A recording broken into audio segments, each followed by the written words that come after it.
впервые в таком месте, но столько роз, такая красота.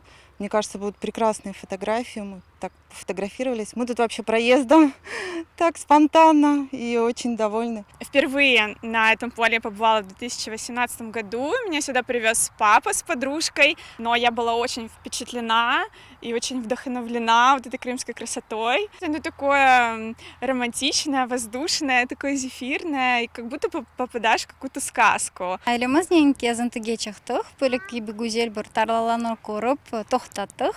Біраз фото чекиде кедик. Биздин Кырымыбызда аслында пек чоң гүзел манзаралар, бөлек бик парлак чечеклер, реңкле. Кырымыбызны кезейик, фарклы жерлерин көрейик.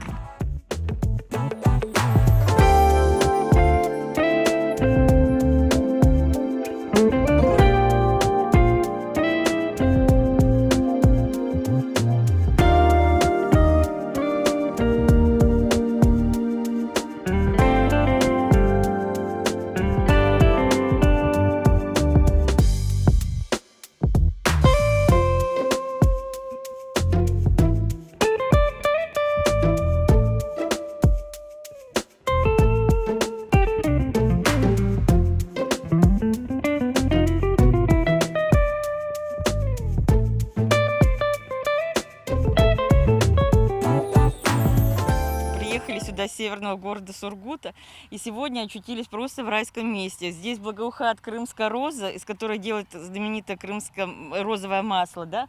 Ну, впечатление потрясающее. Здесь ароматы, здесь такая красота. Я считаю, что каждому нужно посетить и вдохнуть этот воздух, не знаю, вот этих полей чудесных, созерцать это все.